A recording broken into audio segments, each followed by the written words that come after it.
Hi there, Sanmurani Mulweni. Welcome to Fix channel. For new here, please subscribe before the end of the video. If returning, thank you for love and support.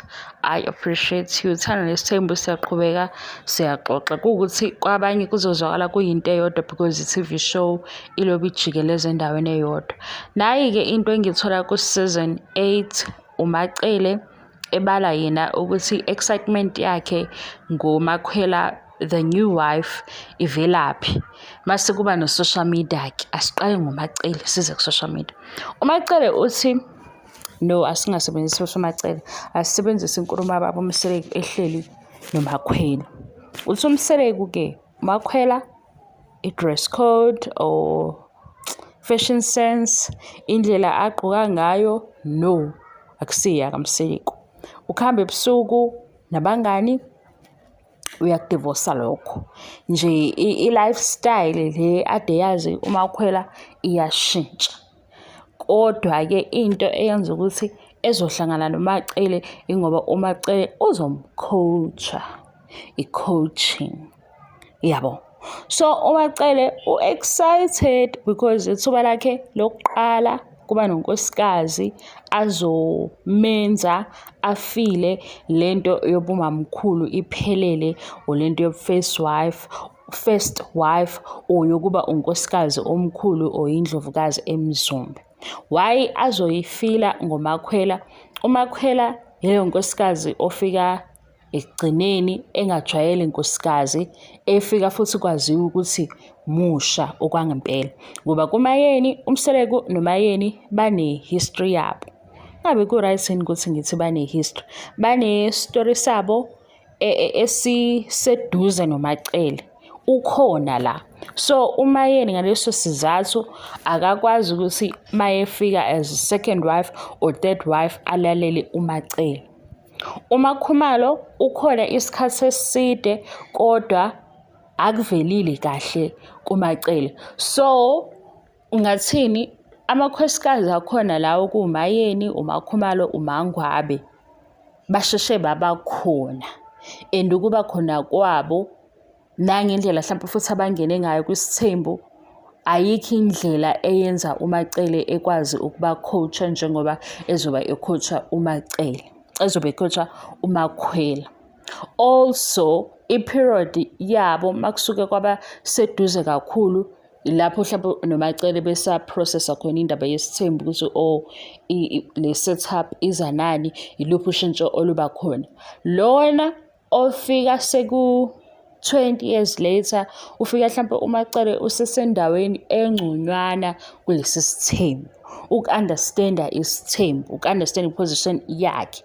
So ufika as umuntu vele ongabheke umuntu amaziyo lana naye futhi ofika njengokuthi ofika futhi setsheliwe ukuthi umuntu obalekile la umamkhulu. Kanti kuhlukile makufika uMayeni because uMayeni uzothi emtshela uMayeni abe enayo into yokuthi kahle kahle lesi sithembu siqale nokukhuluni uyabo.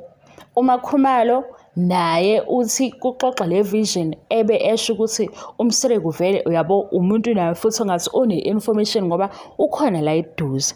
uMangwabe ke abe umngani kaMakhumalo kusho ukuthi phela uMangwabe ebe umngani kaMakhumalo uMakhumalo uzomtshela ukuthi hayi isimo salapha ekhaya sihamba kanjani.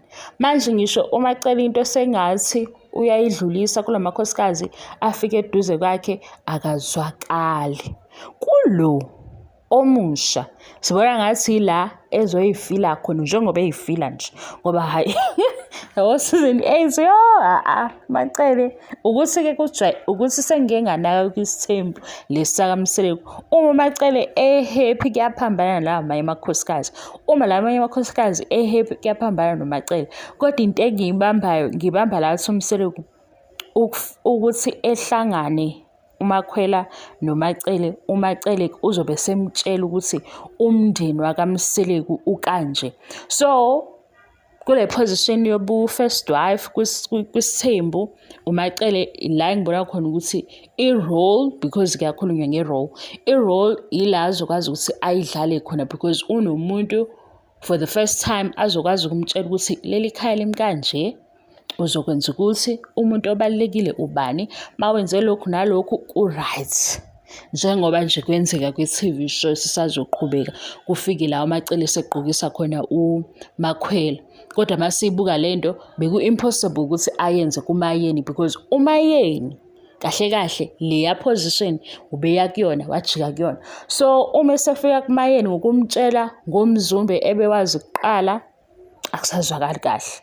uMakhumalo futhi if uMsereko emfihlile for i-period ethile, uMacele mhlawumbe usanayo into yokuthi akakamukeli kahle ngesikhathi eba unkosikazi.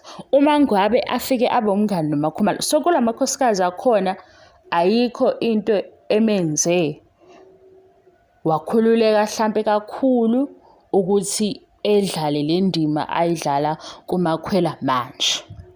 Ngesokela social media thina-ke viewers sibuka uthando nesithembu, uMacele ukuba happy kwakhe amakhosikazi amanye ebe nemibuzo eminingi ebe engekho happy kumenza abukeke njengonkosikazi ohlabekisa noma oncisha lamanye amakhosikazi injabulo. Kodwa-ke kwisithembu sesiyayixoxela-ke because thina singababukeli, right? Asikho kusithembu sonke. Kwisithembu kuyacatshangelwana yini guys? Nje kuze kufike la kufike khona ukuthi sebehleli bonke. Ngoba kwisola social media kuqanyiswe kakhulu ukuthi uMacele lento uyenza ngoba hlabekisa lamakhosikazi or eyiphindiselela. Igama lokuphindiselela lisuke lisuswa kuphi because awukwazi ukuthi umuntu uyaziphindiselela ingekho into eyenzekile. Kusho ukuthi wena uthi uMacele uyayiphindiselela kodwa uyamsupport because uyakholelwa ukuthi khona into eyenziwe kuyena yaba wrong.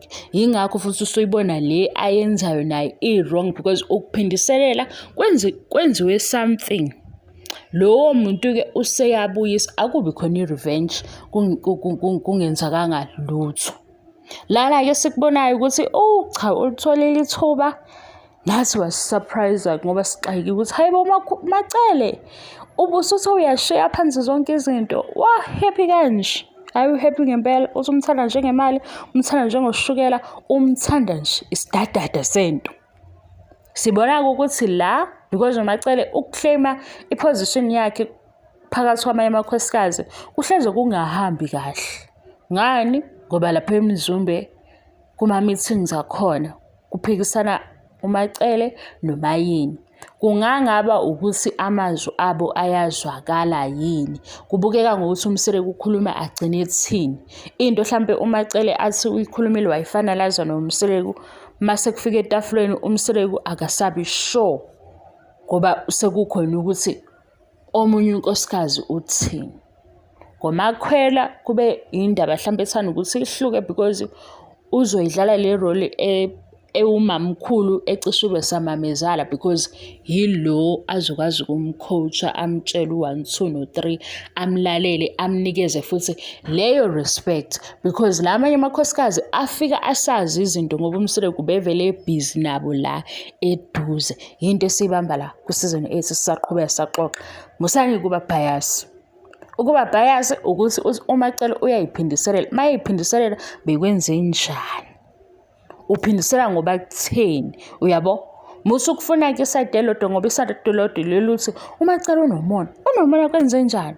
Uyiphindiselela kwenze njani? Yabo? Siqhubeni kodwa sixoxa sixabani imbono ehlukahlukene yamkelekile la. Into engahambisani nayo inhlamba, ngiyaxolisa ngizokubhlocka nje wathuka inhlamba. Wakhuluma futhi ngokuthi lamakhosikazi aseMzumbe esixoxa ngawo uthi ogogo ini soqala ukudelela, ngiyakubhlocka mina ngoba siyaxoxa. Bye.